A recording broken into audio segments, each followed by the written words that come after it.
Hello student, my self Harish Kumar Sharma, Saraswati Shishu मंदिर inter college Keshav Puri Muzaffarnagar. Vidya Bharati द्वारा संचालित इन ऑनलाइन क्लास में आप सभी का स्वागत है। आज हम आपको क्लास 11th में अध्याय पाचन एवं अवशोषण में हमारा जो आज का टॉपिक है विषय जीव विज्ञान के अंतर्गत वह है पाचन तंत्र, डाइजेस्टिव सिस्टम।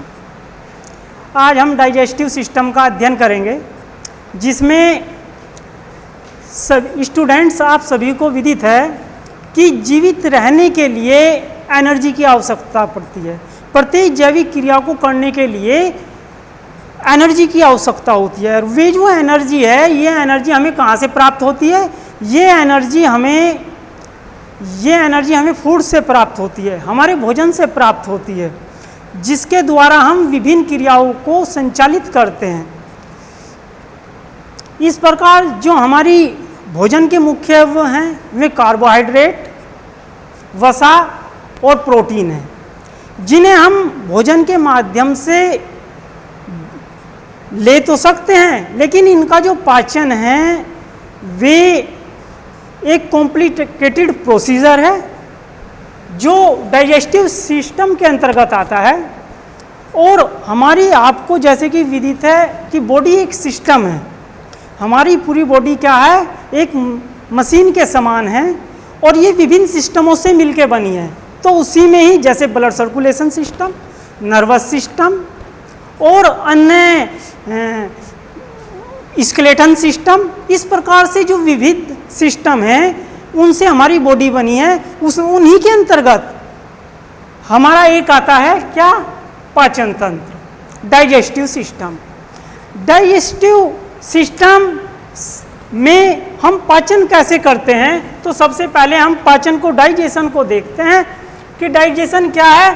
कि जटिल पोषक पदार्थों को अवशोषण योग्य जो हमारे हम भोजन लेते हैं उसमें जो जटिल पदार्थ हैं, कार्बोहाइड्रेट, प्रोटीन, वसा, उन्हें सबसे पहले सिंपल अवस्था में, जिससे हमारी बॉडी उसे एब्जॉर्ब कर सके, उसमें परिवर्तित करने की ही क्रिया को हम क्या कहते हैं? डाइजेशन कहते हैं।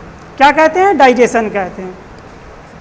अब जैसे कि जो डाइजेशन है, यदि हम इसका डायग्रामेटिक रिप्रेजेंटेशन देखें, जैसे कि आपको यह यहाँ शो हो रहा है चार्ट में, तो आप देख रहे हैं कि हम डाइजेशन जो करते हैं तो सबसे पहले जो हमारा भोजन है जो हम लेते हैं, वो भोजन का पाचन दोनों प्रकार से होता है, केमिकली और फिजिकली, दोनों ही प्रकार से हम भोजन का पाचन करते हैं। तो सबसे पहले हम भोजन जो लेते हैं वे माउथ के द्वारा, टीथ के द्वारा, यहीं से ही भोजन का पाचन स्टार्ट हो जाता है, जैसे कि आपको इसमें पूरा दिख ही रहा है।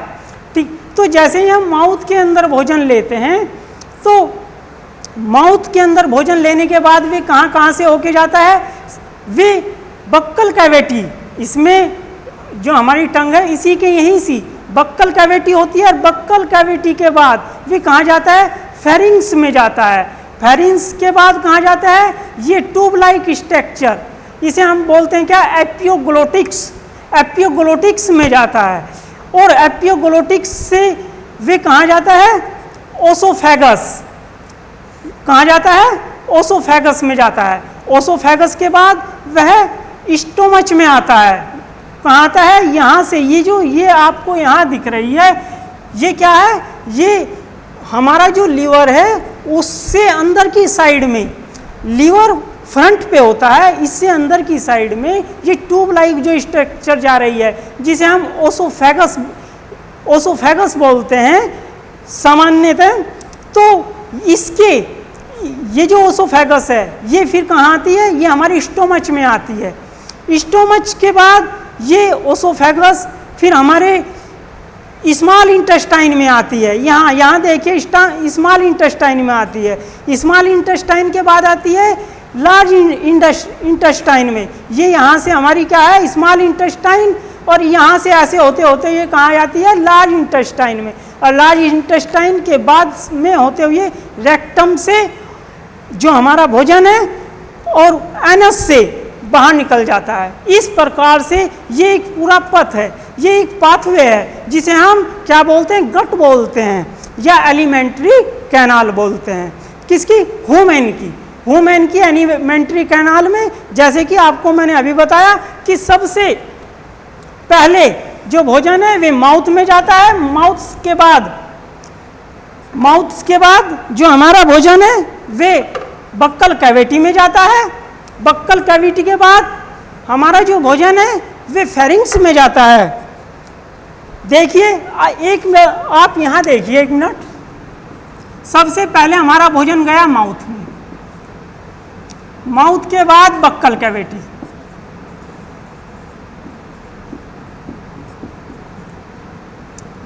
बक्कल कैविटी के बाद जो हमारा भोजन जाता है वे ओसोफेगस में जाता है।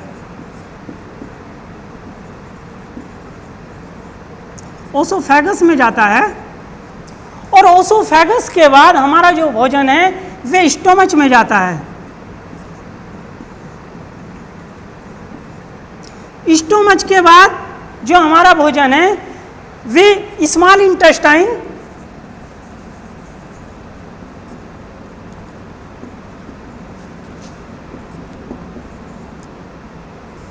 और स्मॉल इंटेस्टाइन के बाद ये जो हम यहां ले लेते हैं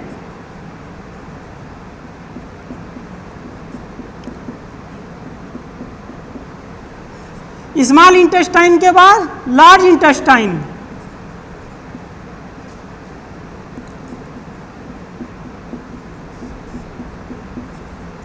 और लार्ज इंटेस्टाइन के बाद ये जो हमारा भोजन है ये हमारे रेक्टम में जाता है जिसे मलाशय बोलते हैं।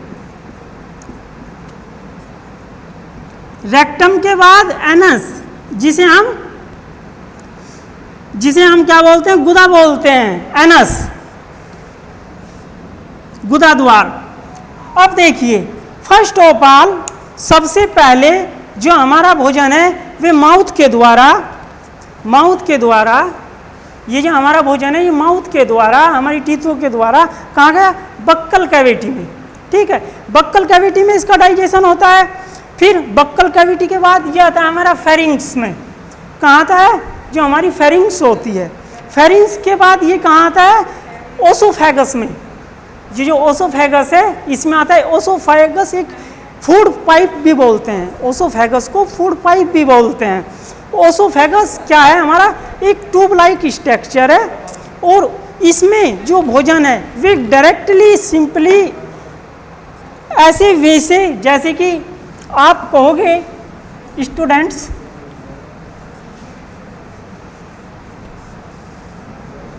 कि डायरेक्टली भोजन इस तरह से नहीं जाता कि डायरेक्टली एकदम, इसमें विभिन्न प्रकार के कॉन्ट्रैक्टेड एंड एक्सपेंडेड विभिन्न अवस्थाएं होती हैं जिसके कारण भोजन हमारे शरीर के अंदर जाता है। इसके बाद जो हमारा स्टोमच है उसमें डाइजेशन होता है और डाइजेशन के बाद यहाँ जगह जगह पे, ठीक, यहाँ जगह जगह पे क्या होते हैं, हमारे गल ब्लैडर के पास ही हमारी जो होते हैं विभिन्न प्रकार के जिन्हें हम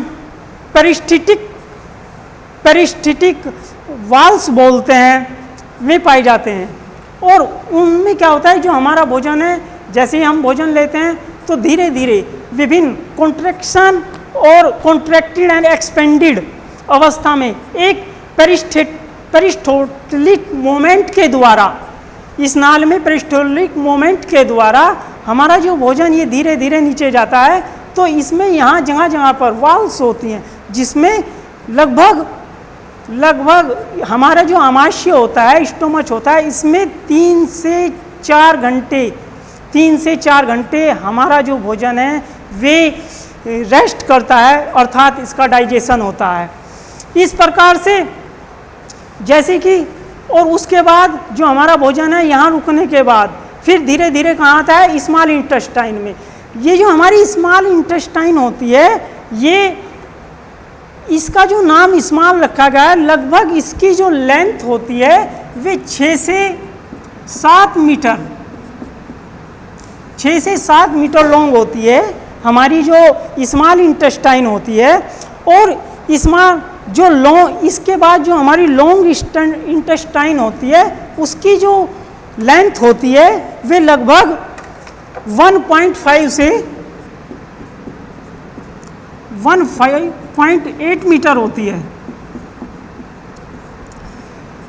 अब स्टूडेंट इसमें कंफ्यूज होते हैं काफ़ी स्टूडेंट्स कि जो नाम में कंफ्यूजन है कि छोटी आंत और लंबाई 6 से 7 मीटर और बड़ी आंत लंबाई 5 से 1.5 से 1.8 मीटर, लेकिन इसमें जो इनकी लंबाई, इनकी जो ये नाम दिया गया है ये इनकी लंबाई के आधार पर नहीं, इनकी विड्थ के आधार पर दिया गया है।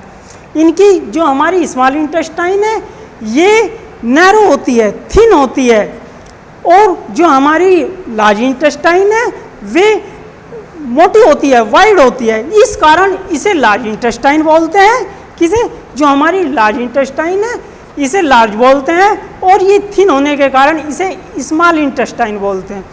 और इस पूरे जो हमारा ये पूरा लेके माउथ से लेके जो हमारा माउथ है, टीथ माउथ से लेके और एनस तक, इसकी टोटल की जो लंबाई होती है वे लगभग 9 मीटर होते हैं, 9 मीटर होती है इस टोटल की। इसी के अंतर्गत जो हमारा रेक्टम है, ओसोफेगस है, फेरिंग्स है, इन सब की लंबाई भी इसमें ऐड हो जाती है। इस प्रकार से ये हमारा जो डाइजेस्टिव सिस्टम है, इसी के साथ हमारी विभिन्न ग्रंथियां जुड़ी हुई होती हैं। जैसे कि हमारी यहाँ आपको सलाइवरी ग्लैंड दिख रही है जो भोजन में क्या करती है, विभिन्न प्रकार के एंजाइमों का सिक्रेशन करती है। जो क्या करती है, जो भोजन के पाचन में हेल्प करता है, जो भोजन के पाचन में हेल्प करता है।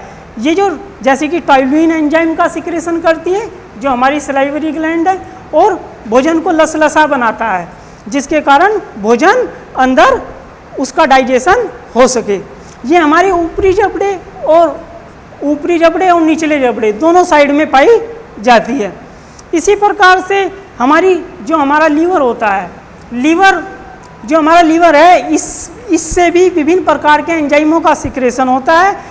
इससे ग्रीसी